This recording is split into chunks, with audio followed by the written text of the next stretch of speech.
Mommy, look. It's a pig.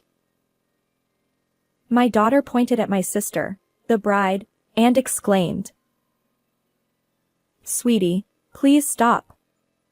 I hurriedly intervened, lifting my daughter into my arms to prevent any further outbursts.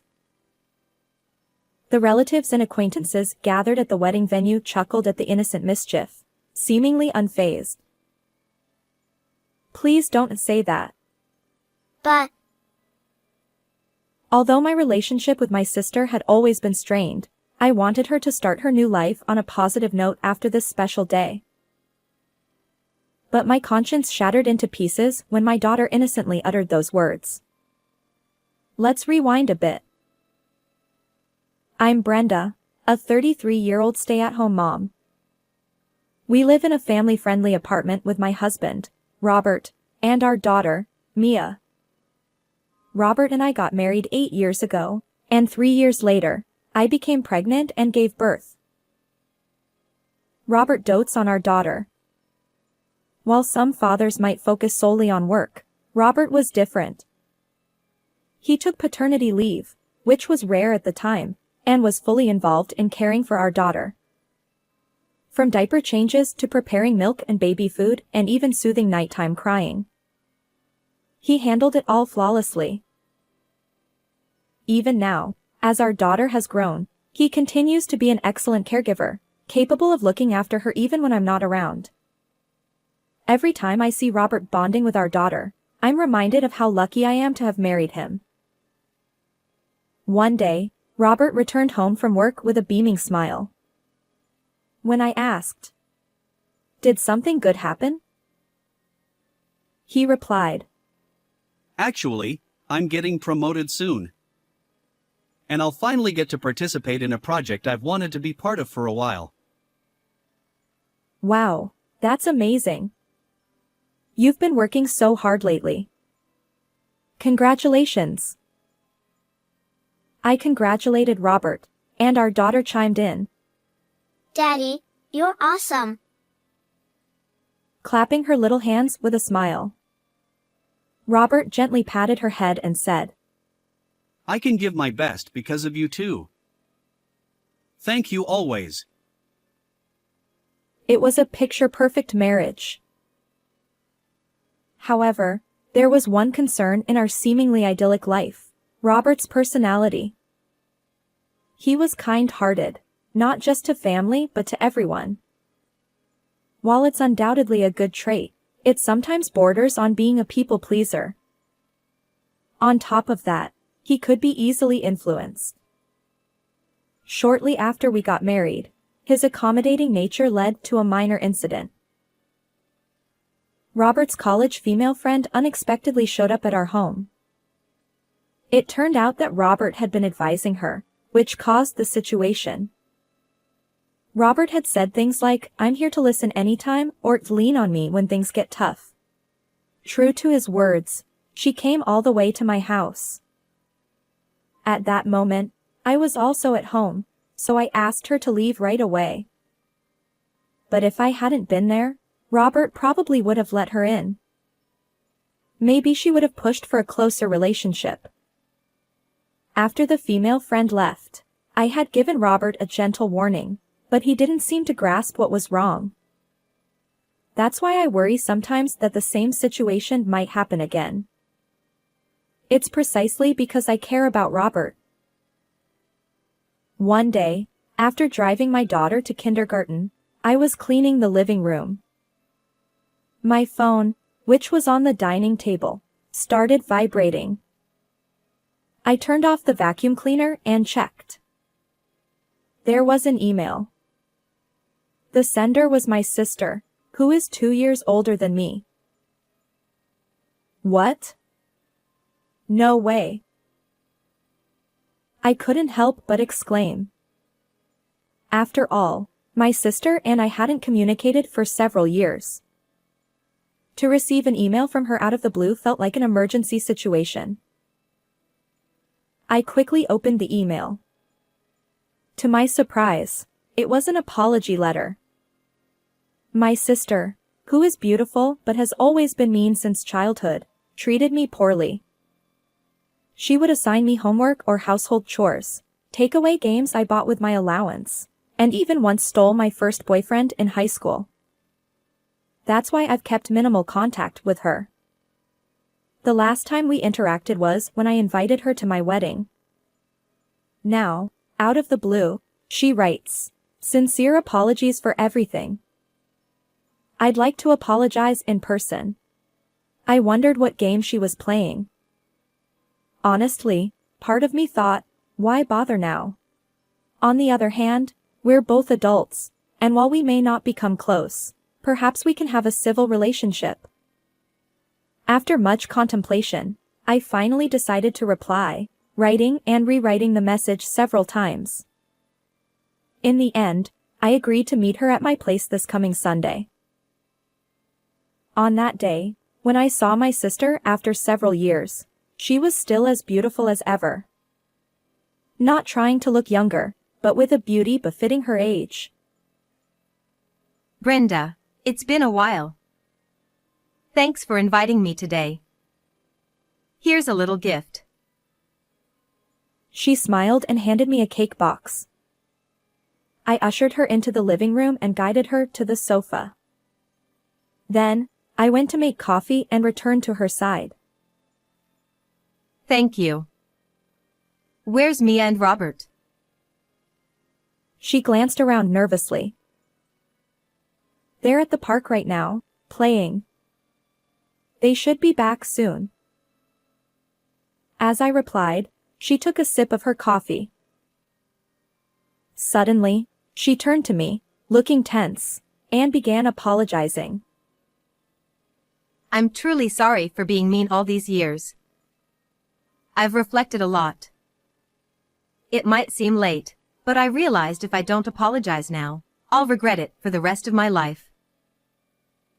Come on, let's leave the past behind. As I said, her expression softened. It's okay.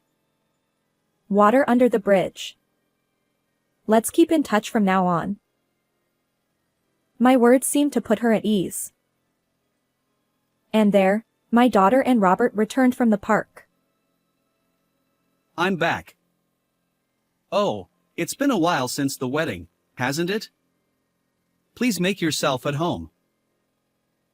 I had explained the situation to Robert on the day my sister contacted me.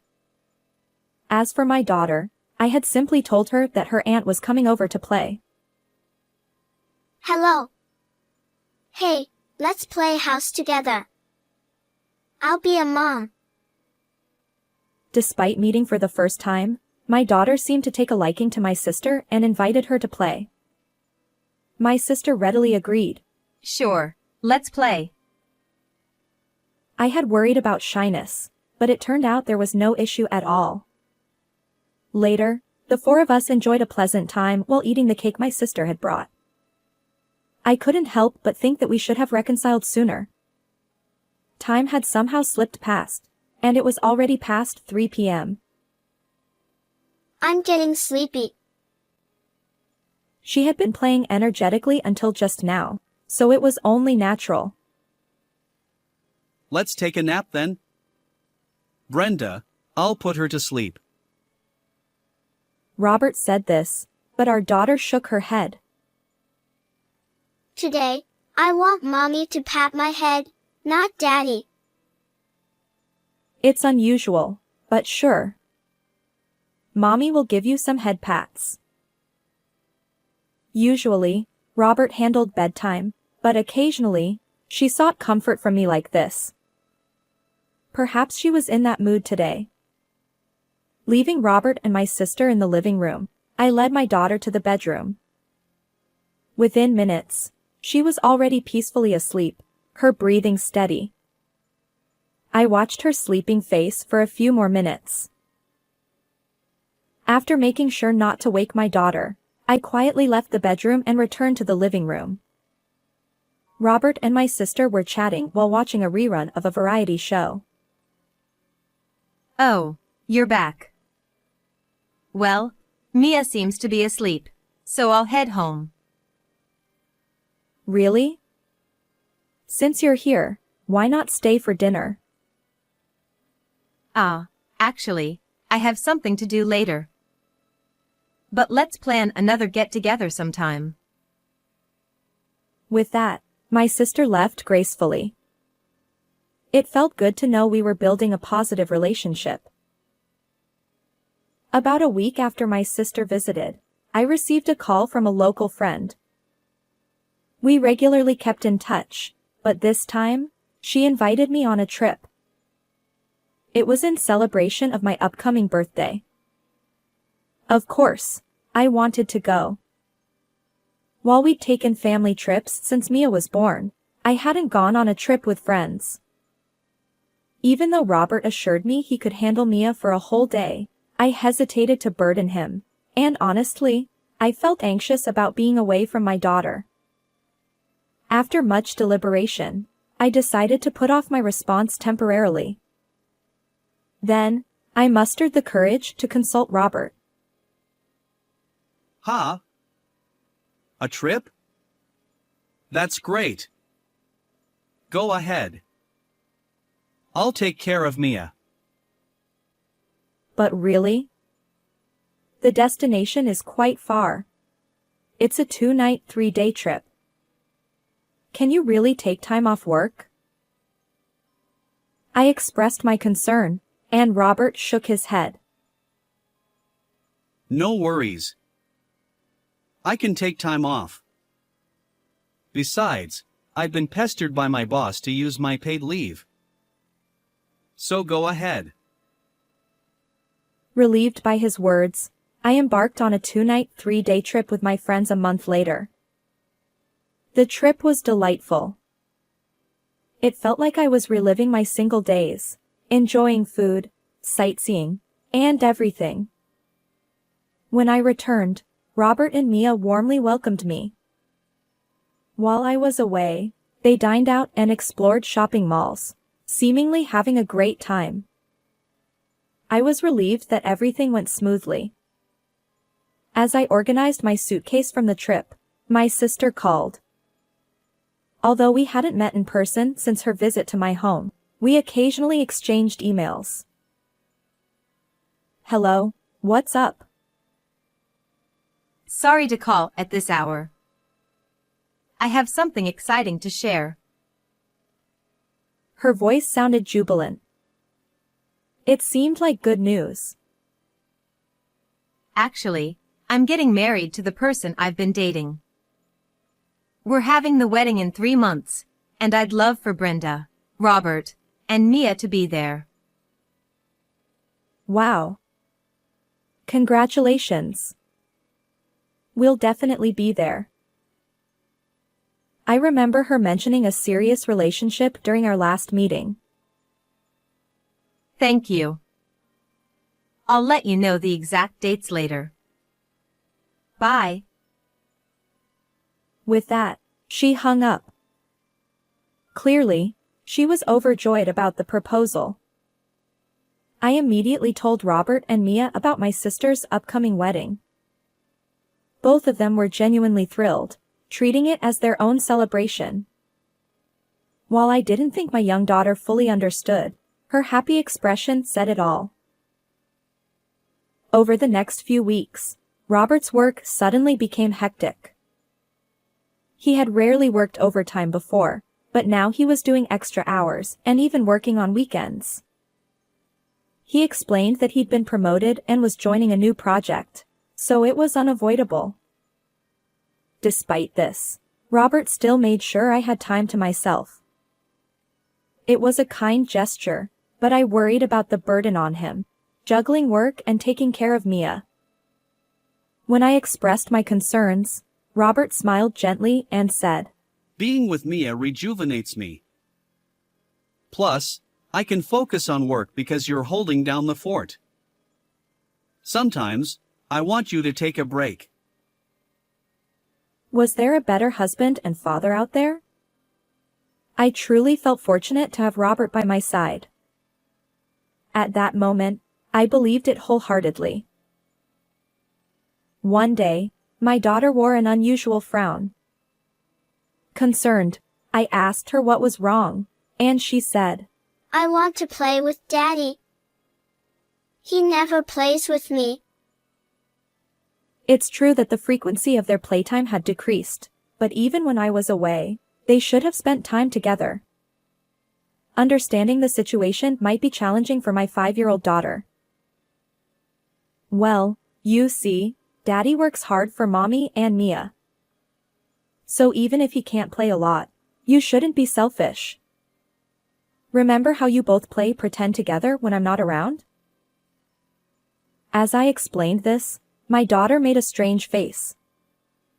Then, as if wanting to say something, she mumbled, ultimately saying, It's nothing.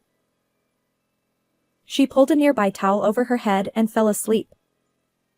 I thought the terrible twos were over, but maybe not. Since that day, neither my daughter nor I mentioned the issue of Daddy not playing with her. And then, after some time, it was finally my sister's wedding day. Our whole family attended. My daughter was excited, dressed in a beautiful dress. I hoped she'd stay quiet during the ceremony. The venue was filled with our relatives, the groom's relatives, and friends and colleagues from both sides. Everyone sat expectantly on the long chairs next to the chapel, waiting for the main event.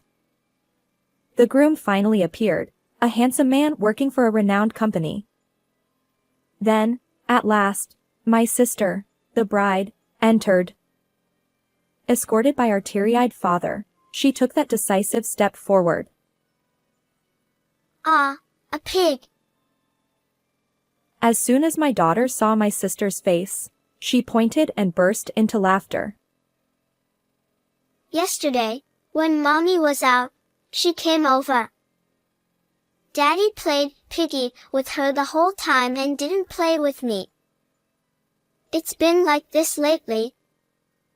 Daddy only plays with her. My blood ran cold. So, Robert had pushed me aside and engaged in an affair with my sister while I was away. I had thought he was a good husband, a good father, but it turned out I'd been betrayed all along. I glared at my sister. She looked momentarily startled but pretended not to hear, attempting to continue the ceremony. However, her plan backfired. One of the attendees, who had heard my daughter's words, loudly chimed in. Both my friend and I have had our boyfriends stolen by her. Presumably, she was one of my sister's friends. Perhaps she had also recently reconciled after being apologized to? Maybe that triggered the localized buzz, which now spread throughout the entire venue. Whispers erupted from various corners. A pig? Did she say oink oink? My sister finally couldn't bear it any longer. She tore off her veil and slammed it onto the floor. What nonsense. Obviously, that's a lie.